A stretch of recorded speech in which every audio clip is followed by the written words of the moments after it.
magic cicadas. These incredible insects, with their 13-year cycles of life and death, lead a loud chorus celebrating the summer renewal of Arkansas's river bottoms.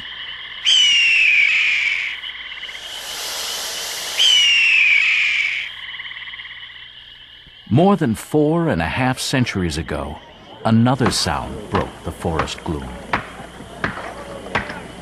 The marauding army of Spain's Hernando de Soto constructed 4 wooden barges and crossed the mile-wide Mississippi River. At once, the Spaniards found themselves waist-deep in swamps one account cursed as the worst track they had come across in all of New World Florida. Not a year later, swamp malaria ended De Soto's bloodthirsty dreams of empire. On a spring night in 1542, De Soto himself was lowered in a crude oak casket into the great river history records as his discovery.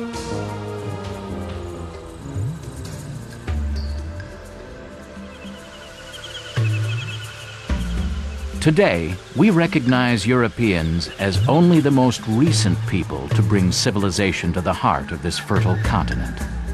Thousands of years ago, stone axes forged dugout canoes and raised temples and tombs in the public squares of unknown sun worshippers. By AD 1200, remarkable agricultural settlements consuming the forests for dwellings, firewood, and open fields spread through the lower Mississippi Valley. Despite mile after mile of protective walls, their wooden villages had vanished 200 years later.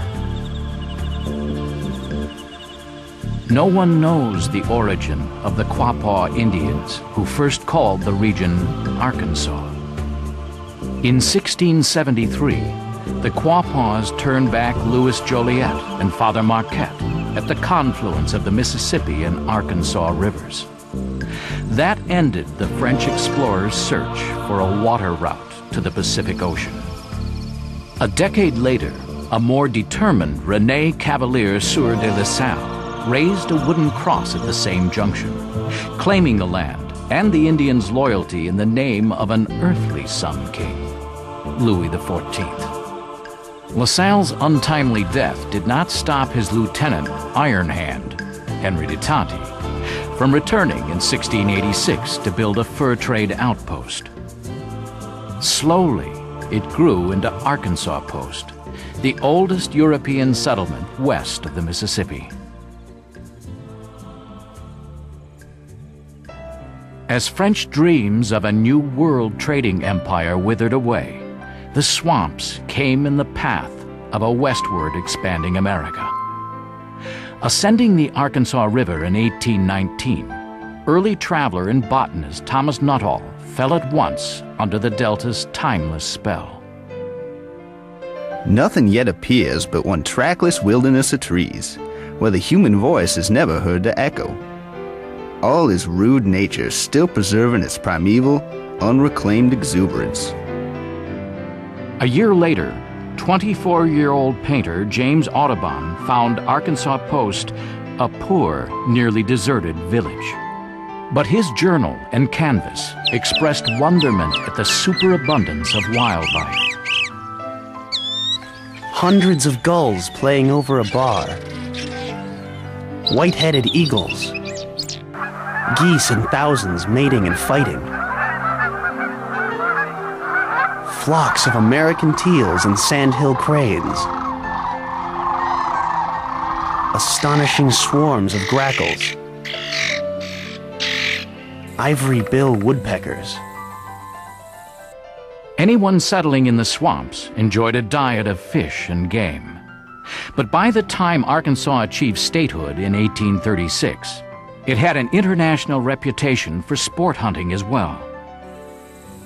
Wild turkeys filled the forests, as thick as partridges at home, wrote German adventurer Friedrich Gerstacker in his account of an 1838 hunting trip.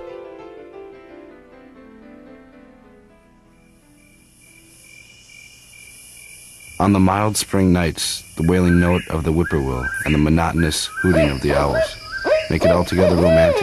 where the infernal mosquitoes only away.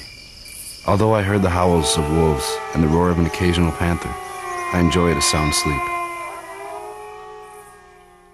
And in the morning, after filling his powder horn for 25 cents at a nearby farm, Gerstacker sought the beast that had carried off the farmer's pigs and already loomed as a Delta legend. The black bear that later author William Faulkner described. The shaggy, tremendous shape, too big for the dogs which tried to bear it, for the horses which tried to ride it down, for the men and the bullets they fired into it, too big for the very country which was its constricting scope. By the 1870s, however, the pressures of settlement and overhunting, especially by unregulated commercial hunters and fishermen, began to take their toll on the renowned bear state. In 1930, only 25 bears, driven into a tiny refuge in the White River bottoms, were left in Arkansas. The deer population had been reduced to less than 500. Other game, like the once commonplace passenger pigeon, disappeared entirely. Meanwhile, the ringing of axe and saw never ceased.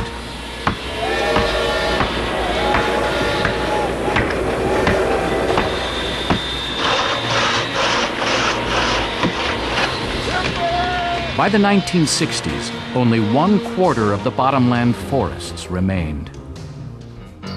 As land was cleared and settled, iron plows broke the Delta's 10 million acres of rich alluvial soil. King cotton, first planted at the outset of the 19th century, reigned from the Civil War until the end of World War II.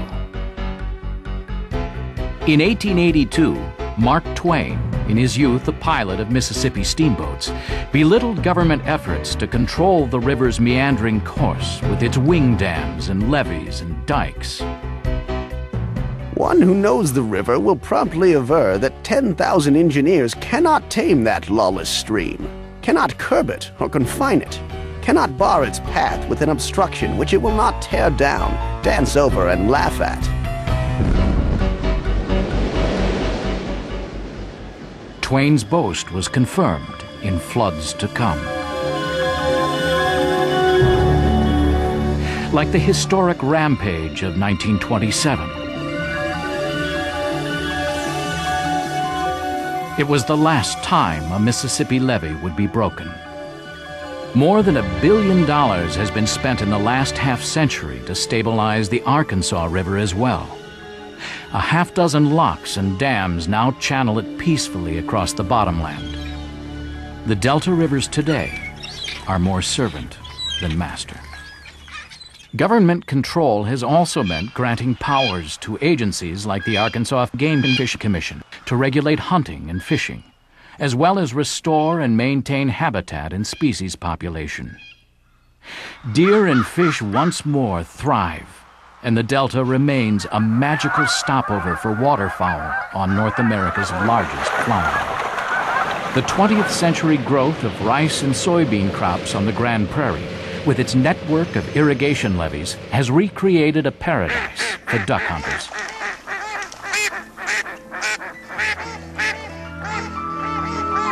Through all the change and even at times seeming devastation of its natural character, the Delta continues to possess a mysterious potency.